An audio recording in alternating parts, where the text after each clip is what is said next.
Hi, my name is Christopher Bust, and I'm excited to share with you this joint work that I did with these other folks from Oregon State University and Dave Meyer from Portland State University. And this is called Effective Entity Augmentation by Querying External Data Sources. So imagine for a second that you are a biomedical researcher and you have these patients with this rare disease called Castleman's disease. So this is a rare disease that's potentially fatal. It causes severe inflammation that can basically shut down organs, and no effective treatments currently exist for it. So obviously you want to help these people. So the question is, what do you do next? Well, the unfortunate reality is that for rare diseases like Castleman's and a lot of others, there's just no financial incentive to develop cures. And that's just because the market is so small. So instead, you're going to take this drug repositioning approach, which is to say you're going to find an existing drug on the market and try and use it to treat Castleman's disease. So you have this local data source of FDA-approved drugs and their uses, and keeping in mind that Castleman's disease causes severe inflammation, you start looking through your source. And you see this drug called Humira, which is also used to treat conditions involving severe inflammation, things like arthritis. So it seems like a good candidate drug. So what are the next steps? We can't just give the drug to the patients now because that would be pretty irresponsible. So instead, you need to gather more information about Humira. Basically, will it actually help or hurt? So you go into the world and you identify some external data sources. Maybe one is this generic drugs data source that keeps track of adverse effects of generic drugs. And then this biocompounds data source, which keeps track of how drugs work mechanically. So things like what genes do they affect. And what we want to get from these data sources is the information relevant to our local drug, Humira. And it turns out that it's these two, right? So the first one is the generic name for Humira, and the second one is the molecular formula for Humira. And ultimately, once we get that information, we're going to want to augment it all together to get one full comprehensive view of this drug, Humira. But it's not that easy, right? Because there are going to be query interfaces over these data sources, which means that we're going to have to query them. And there's going to be potentially a lot. So it's going to be querying of a lot of sources. And like we saw, there's this problem of data heterogeneity, which is that different data sources represent the same thing in different ways. But we soldier on, we're going to query for our data, and we first start with a query that is too specific to our local source, right? We just ask for Humira. And of course, this is going to return no results. So we try again, but this time with a query that is much more general. The problem here is that now we get way too many results, and we just can't look through them all, right? So we do this a few times, and after enough trial and error, we eventually find queries for each individual specific data source. So emphasize that these are different queries for each that retrieve the correct entity, so the relevant one, and few non-relevant entities. And we call these the just right queries. But this is a lot of work, right? We don't expect biomedical researchers to actually do this manually. So luckily, there are these systems that we call mediators that write these queries and submit them to the external data sources on behalf of the local user. And the way these work is that the user will come up to the system, ask the mediator to augment a local entity with additional information, and then the mediator will submit those queries to external data sources to get the relevant information. As far as we know, existing work just has people writing this mediator by hand, which means someone actually needs to sit down and write the querying program that's basically maps local entities to queries to get external information. Problem here is, well, there's going to be a lot of external sources for which we need to write mappings for, And whenever any of those external sources change, we're going to need to update those mappings. Furthermore, while we're building this mediator, the users are just kind of sitting around waiting to be able to ask their questions. And to give you an idea of how resource intensive this is, the NIH does have a consortium of such systems that they fund, and just one of them has 73 external data sources, millions of entities, and it ends up costing the NIH $923 million per year just to manage and set these systems up. So we want a way to reduce the work and delays of writing the mediator by hand. So our approach was, hey, why don't we try learning it instead?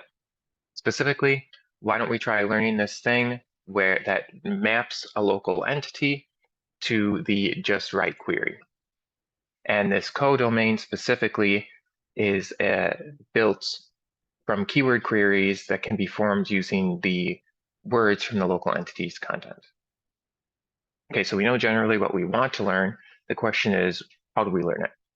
So we could take this offline learning approach where we gather training data, train the mediator, and then send it out into the world.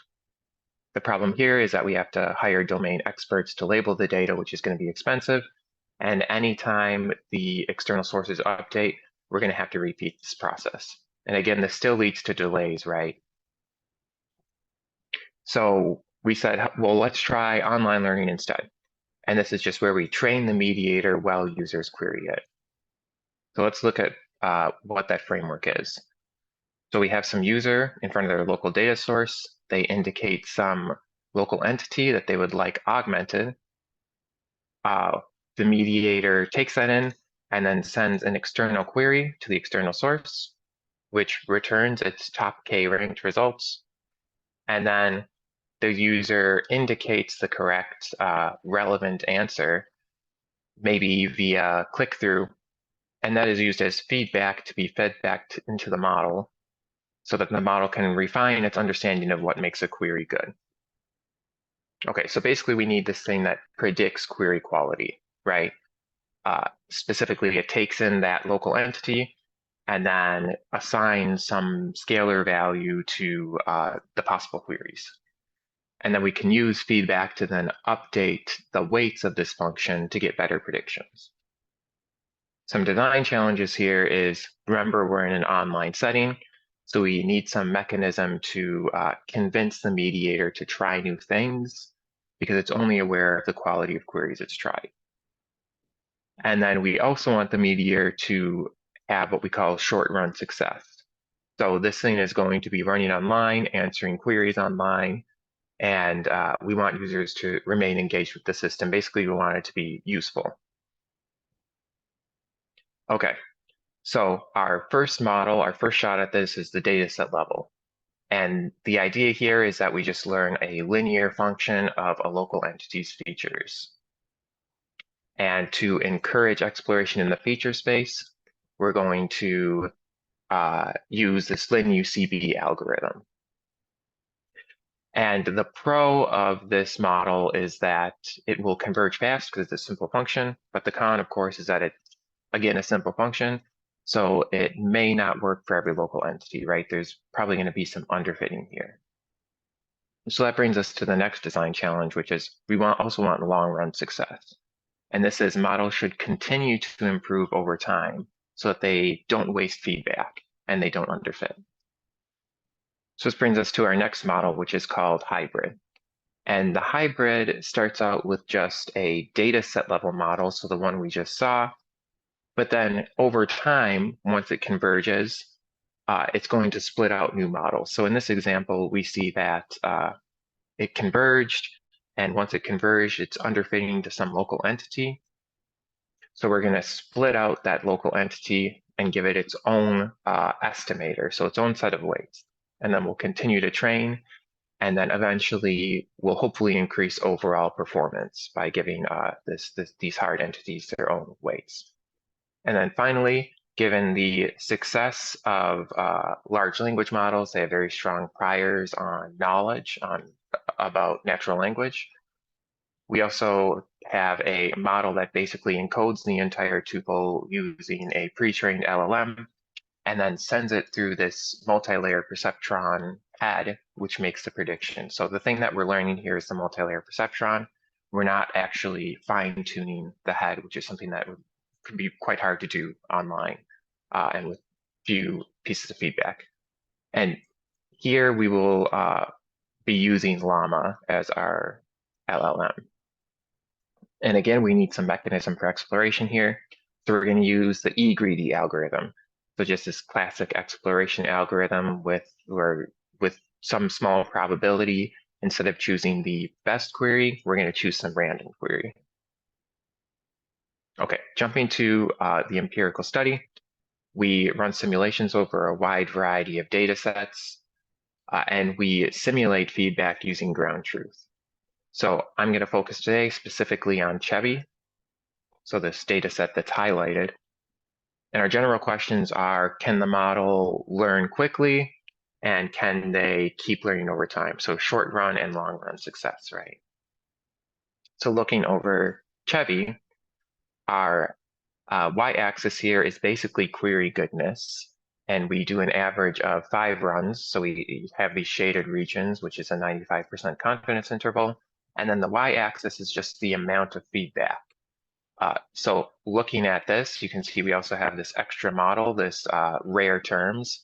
All this model does is send the top rarest terms within the local entity. So it's a benchmark of some sort.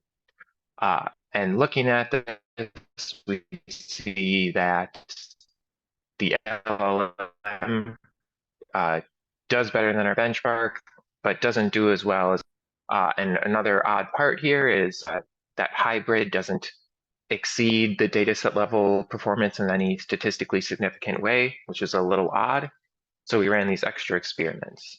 And these experiments compare the hybrid and dataset level models over the Core 19 dataset over the exact same stream of local entities for up to 10,000 interactions.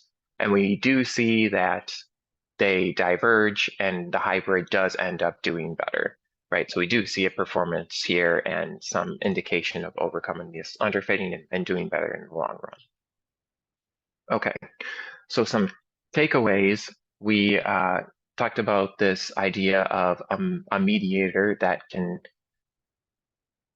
generate queries for external sources to augment some local entity with relevant information.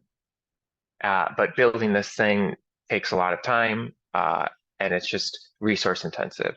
So we said, hey, maybe we can learn this mediator online using user feedback, and we presented that framework. And then we looked at different methods or models to balance both short run and long run success. And then we looked at some experiments over where we do experiments over a variety of data sets. Specifically, we looked at 2 data sets and found that our models do fairly well. Okay, so I couldn't cover everything in our paper in this one talk, but I did want to give a little taste of other things that we do, and I would suggest reading the paper if you are interested. But some highlights here are, you may have noticed that we have a codomain of keyword queries that can only be built using the content of the local entity. In certain cases, that may not be enough. So we have methods, specifically we call them term borrowing methods, that can help expand this codomain over time with more effective queries. And then we also have experiments where we test this method for dynamically adjusting the query length depending on the external source. And we find that this method is able to adjust to the sort of sweet spot of the external source for query length automatically. And then we do additional experiments using Longformer, which is another LLM. Specifically, it is one that takes in 4,096 tokens versus the kind of standard 512, which is quite useful for some longer entities, so we don't lose information. And then, of course, we have a lot more results that you can check out in the paper.